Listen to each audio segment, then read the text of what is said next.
मैं कोई conventional content creator तो हूँ नहीं, लेकिन जो अभी रिसेंटली एक कंट्रोवर्सी चल रही है एक हाफिज़ नईम साहब के बयान को लेके, और एक सर्टेन जो पार्टी है और जो उससे एसोसिएटेड जो उसका सोशल मीडिया है, उसने जो एक तूफ़ान खड़ा किया हुआ है, तो मुझे लगा कि इस पे ना एक कोई कम्प्रिहेंसिव कोई इसमें चीज़ आनी चाहिए। तो उसमें अर्ज़ ये है कि हाफिज़ नईम साहब, मेरा ख्याल है अभी रिसेंट एक जो भी एक सारा एक हमारा एक जो पॉलिटिकल लैंडस्केप है, उसमें एक जो वाहिद लीडर है जिसने उस वक्त में पीटीआई के लिए आवाज़ उठाई है जब इनके अपने लोग रोज़ाना की बुनियाद पे दर्जनों के हिसाब से प्रेस कॉन्फ्रेंसें करते थे। जब इनका इलेक्शन के मौके पे जब इनका सिंबल छीना गया था, तो कौन सा नेशनल लीडर था, फजलुर रहमान से लेके नवाज शरीफ, जरदारी और बिलावल से लेके कौन सा नेशनल लीडर था जिसने इनके खिलाफ आवाज़ उठाई थी?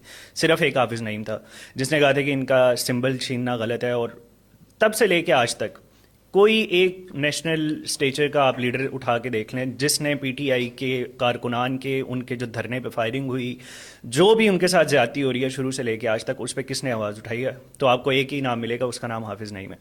लेकिन और अभी भी जिस स्पीच को लेके जो कंट्रोवर्सी जो बनी हुई है, उस स्पीच अगर कोई 90 मिनट की स्पीच है तो उसके ऊपर 89 मिनट्स जो हैं वो उन्होंने एस्टेब्लिशमेंट को, नून लीग को, पीपल्स पार्टी को, अमेरिका को, बरतानिया को, यूनाइटेड नेशन को, किस किस को ने रगड़ा नहीं लगाया। 30 सेकंड कह लें और 1 मिनट के कोई फ्रैक्शन ऑफ सेकंड्स कह लें, फ्रैक्शन ऑफ मिनट्स कह लें, जिसमें उन्होंने ये बात की कि अगर आप ट्रंप को मुबारकबाद दे सकते हैं, अगर आप अपनी पार्टी का जो पूरे का पूरा रोड मैप है वो आप जेल से दे सकते हैं, तो फिर आप उस ट्रंप की मजम्मत क्यों नहीं कर सकते जो कि ये कह रहा है कि हम गज़ा को हेल बना देंगे अगर तुमने जो उनको सो कॉल जो उनके हॉस्टेजेस हैं उनको रिलीज़ ना किया।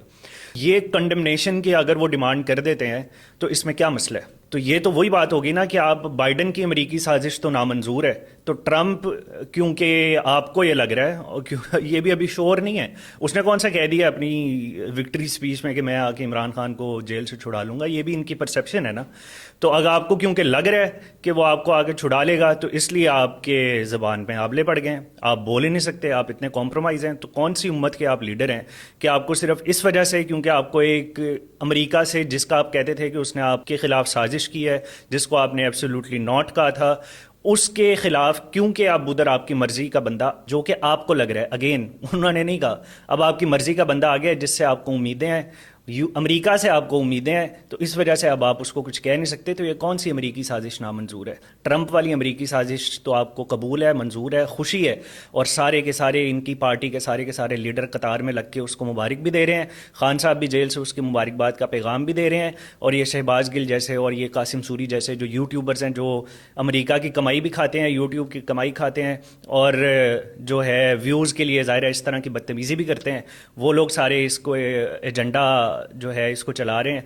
तो उन ये लेकिन अगर अमेरिका की मजम्मत करने की बारी आई, वो अमेरिका जो कि इसराइल की पुश्त पनाही कर रहा है, जिसकी पुश्त पनाही की वजह से इसराइल ने गजा को जो गजा की सिचुएशन है, जो जेनोसाइड चल रहा है, वो अमेरिका की वजह से चल रहा है।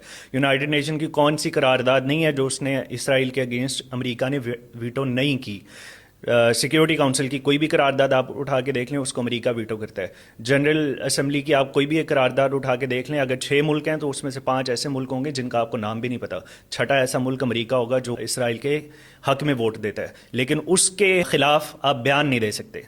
तो इसलिए मेरा ख्याल है ये तो बहुत बड़ी मुनाफिकत है। और जो एक और जो बात जो मज़े की है कि ये हर उस बात का इल्ज़ाम दूसरों पे लगाते हैं जो ये काम खुद करते हैं। सबसे बड़े इस्टेब्लिशमेंट ने इन लोगों को प्रोड्यूस किया, इन लोगों को खड़ा किया, इन लोगों ने मिलिट्री कोर्ट्स के लिए नून लीग और पीपल्स पार्टी के साथ मिलकर वोट दिया। जिन मिलिट्री कोर्ट से अब इनको सजाएं हो रही हैं, वो जब बन रही थी तो उस वक्त किसने उसकी मुखालफत की थी? उस वक्त जमात इस्लामी ने उसकी मुखालफत की थी। किसने उसकी हिमायत की थी? उसकी हिमायत पीटीआई ने की थी। और किसके साथ मिलके की थी? उसी नून लीग और पीपल्स पार्टी के साथ मिलके की थी। अब मिलिट्री कोर्ट्स अब इनको सजाएं दे रहे हैं, यही तो प्रॉब्लम है। फिर उसके बाद बाजवा साहब को ताहयात उसको देने के लिए ये तैयार थे कि ताहयात एक्सटेंशन दे देंगे, बस मुझे तुम ना सीट से ना उतारो। एक्सटेंशन किसने दी? पीटीआई ने दी। किसके साथ से दी? नून लीग और पीपल्स पार्टी के साथ मिलके दी। मुखालफत किसने की? जमात इस्लामी ने की। लेकिन मुनाफिकत का इल्ज़ाम ये लोग किसको देते हैं?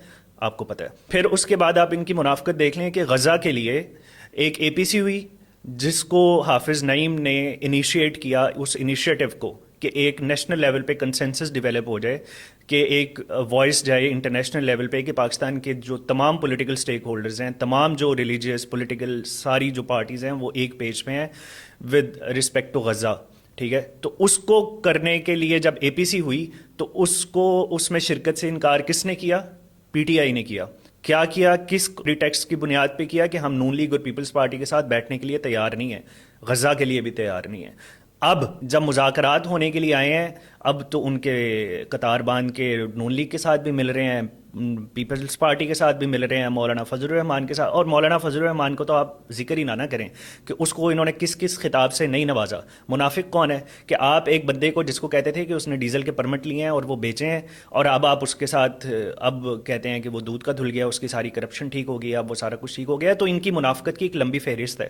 تو بات یہ تھی کہ اے پی سی میں تو یہ جا نہیں سکتے، لیکن ان کے ساتھ اپنے، کیونکہ ایک ان کا سٹیک اٹیچ ہے کہ عمران خان ریلیز ہو جائے گا، عمران خان جیل سے آ جائے گا، اگر ہم نون لیگ اور پیپلز پارٹی کے ساتھ مذاکرات کریں گے، پی ڈی ایم کے ساتھ، تو وہ لوگ بھی یہ کرنے کے لیے تیار ہیں. اگر ہم دیکھیں کہ پاکستان کی تاریخ کا پاکستان کی سیاسی تاریخ کی سب سے منافق جماعت کون سی ہے، آپ کو کسی نہ کسی پارٹی کی کسی نہ کسی حیثیت سے کنسسٹنسی نظر آ جائے گی.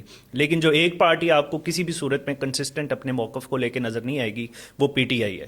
یہ اپنے کسی بھی موقف کو لے کے کنسسٹنٹ نہیں ہے، یہ ہر موقف کو لے کے منافق ہیں اور ہر موقف پہ یو ٹرن لیتے ہیں، اور پھر اسی کو ایک جو سرٹن جو ان کا سوشل میڈیا ہے وہ اس کو پروپیگیٹ کرتا ہے، اور اس کو پروپیگنڈا جو ہے نا اس کو لے کے شروع ہو جاتا ہے.